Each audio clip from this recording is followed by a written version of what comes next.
Good morning. It's Janine. I'm sick as a fucking dog.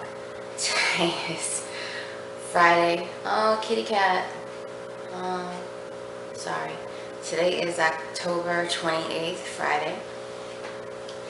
And I wanted to go over with you guys, with you newbies, just the general how-to guide on the Duodenal Switch. Okay, I've been getting a lot of questions about how the DS math works. I mean, I've done this before. I do have videos in my listing of videos, but I don't know. I don't know if you guys aren't looking. I don't know if they're too far back. I don't know. But whatever, so I'll go over it again. So they just came out with, well, not just, but I think in the last year and a half, they came out with something called, it's called SADIS. And it's a duodenal switch with a longer common channel. And hold on a second. Okay. I'm sick, I told you.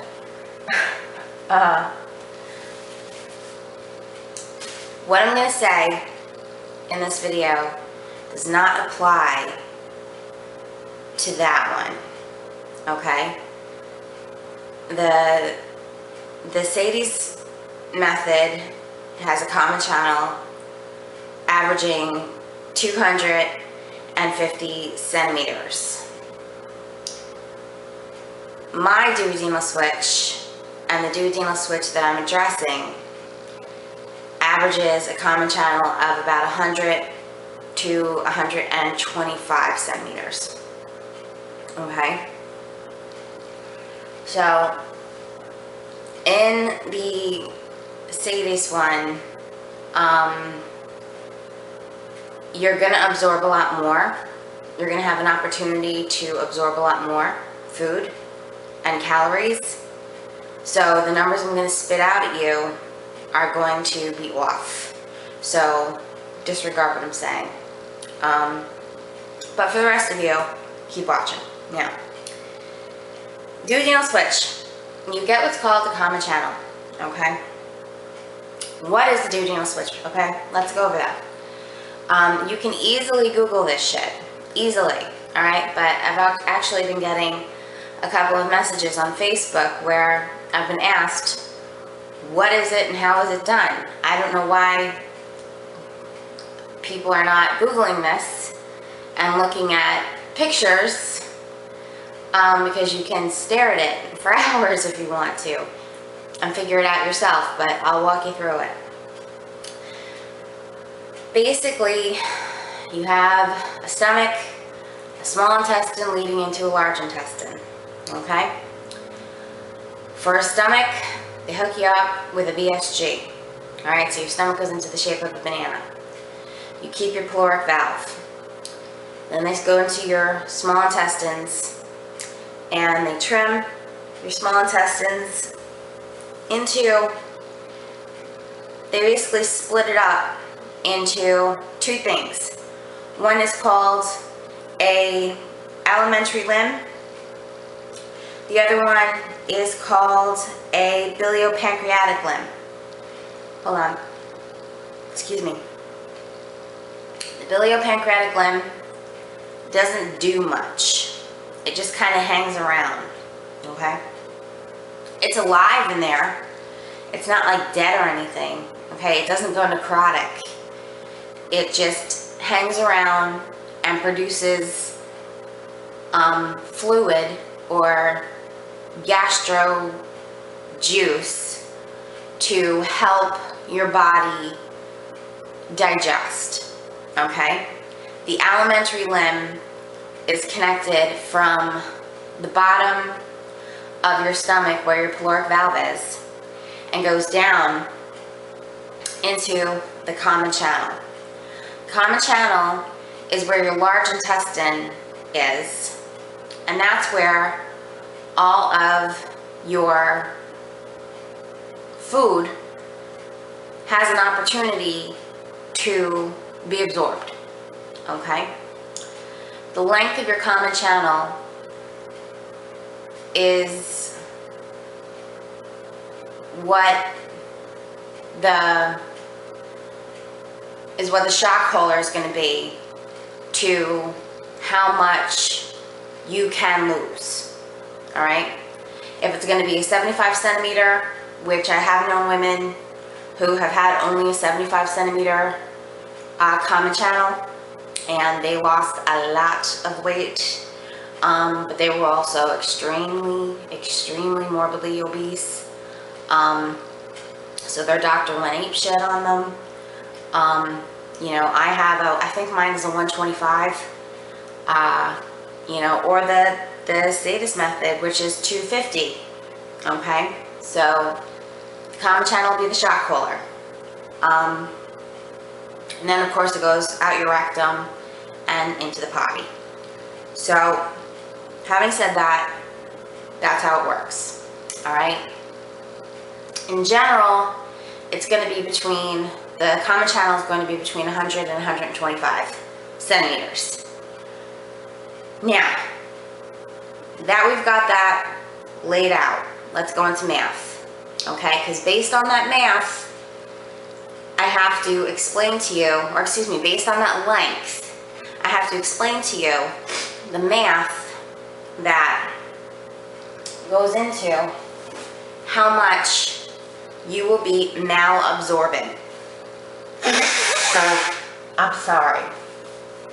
I'm really sick.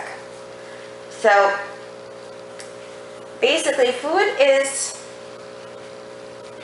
broken down into three things: protein, carbs, and fats. Okay? You got your proteins, your carbs, which are going to be complex carbs and simple carbs, and your fats. Alright? Let's do fats first, just because it's the easiest and we malabsorb the most. Okay? You're going to malabsorb, which means, in layman's terms, it means shit out. Okay?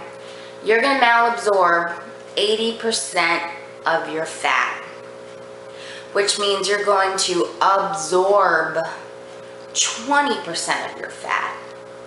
There are 9 calories in every 1 gram of fat. So if we're going to do some math here, if you have 100 grams of fat a day, and there are 9 calories in every 1 gram of fat, that equals 900 calories, right? Because 1 gram times 9 calories equals 900 calories. But we malabsorb 80% of it. Alright, so 900 take away 80% is going to only leave you with 180 calories left. Okay? So that means your body is only going to accept 180 calories and you're going to poop out the rest. Alright, so pay attention to that, because when you're losing weight, typically, or at least before you get the duodenal switch, you're like pre-programmed in society to be like, oh my god, fat, no, stay away from the fat, no. I'm telling you, on the duodenal switch, you need the fat. You need it. Because we get so little of it into our system that if we low fat it, we're going to mess up our system. It's not going to work. We have to increase the fat. It's just a must. Okay? Proteins. There's no exact number as to how much we absorb and malabsorb, but it's somewhere between 50 and 55% that we malabsorb or shit out. So that means we absorb between 50 and 45%. All right? There's 4 calories in every 1 gram of protein. All right, you with me? So let's just keep it easy and go for 50%. Okay? So if I ate 100 grams of protein and there's 4 calories in every 1 gram of protein, that's going to get me 400 calories. But I malabsorb 50% of it. So that means my body's only going to accept 400 calories. Excuse me, I said that wrong. My body is only going to accept 200 out of those 400 calories. So the other 200 are going to go in the potty. And I'm only left with 200 calories. Okay? So you got to keep that in mind. Next, carbs. Complex carbs, we malabsorb 40%. So we poop out 40%. We absorb 60%. Complex carbs are things like, you guys know what complex carbs are. I'm not going to school you in this. You know, brown rice, wheat flour, that kind of shit. You know what I mean. This is, you know, elementary shit. You know by now. So again, there are 4 calories in every 1 gram of complex carbs. Okay? Same equation. 100 grams of complex carbs is going to be 400 calories.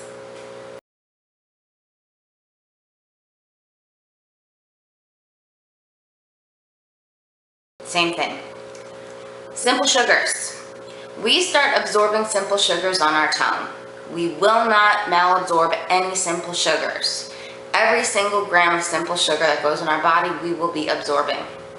So try to stay away from simple sugars at all costs. Okay? So, having said that, what should you be sticking to while you're in the losing phase? What would be a good, I guess, program for you? I can't give you a cookie cutter, but I can tell you what I did, and it worked for me. And if you want to start where I did and adjust accordingly, mazel tov, all right? What I did was, I kept myself at least 150 grams of protein a day, okay? 150 grams of protein a day left me with 600 calories, of consumption. No, we malabsorb 50% of that, okay, because it's protein. That means my body only absorbed 300 grams, okay? 300 calories. All right, so I took in 150 grams of protein, and that equals 600 calories. I malabsorb 50%. That leaves me with 300 calories of absorption. Okay? Carbs. I did not count any of my carbs as malabsorbed. I pretended that although I did only eat complex carbs, I pretended they were all simple carbs. I counted them all. Okay? That's just what I did. So you can use the malabsorption rate if you want to, but I did not. And I left my carbs at 80 or below. So if 80 or under, that leaves me at 320 calories a day. in carbs. Okay, so 320 calories plus the 300 calories I absorbed from my protein is 620. So now I've only absorbed 620 calories for the day. Now I've got to go to fat. Fat I never withheld. Had I had 100 grams of fat a day, that would have been 900 calories. Factor in the malabsorption, that knocks it down to 180 calories. 180 calories plus the 620 calories I've consumed already bumps me up to only 800 calories a day. Alright, so now I've got my body working on 800 calories. That's not a lot. Okay, that's not a lot. And you have to factor that onto the fact that I was super morbidly obese. You know, so I've got this huge body working on 800 calories a day, and I was exercising. It worked, all right? And I was malabsorbing some of those carbs, but I just didn't count it. So that's what I did, all right? Now you can adjust that accordingly. You can bump up the protein. You can lower the carbs if you want to, increase the fat, you know, adjust it however you need to. But that's what I did. You just have to work with the math. Get out a calculator, lay it down on a piece of paper, figure out what you got to do. Make up your own stencil of how you want to work your week and plan accordingly. This is not going to be easy. You know, weight loss surgery is not easy. I can't lay it out for you. There's, you know, I'm blessed enough to have a lot of followers on my channel that I can't just lay out one cookie cutter method for all of you guys who watch my channel. But if you're really struggling, message me on Facebook and I'll be more than happy to help you out with that. But, you know, you got to lay it out and, you know, give it a couple tries with a calculator and see what you can figure out. So I hope that helps you. I'm going to take some Sudafed and blow my nose another couple dozen times and go through another box of tissues. I love you guys. I hope you guys have a great day. I'll talk to you later. Bye.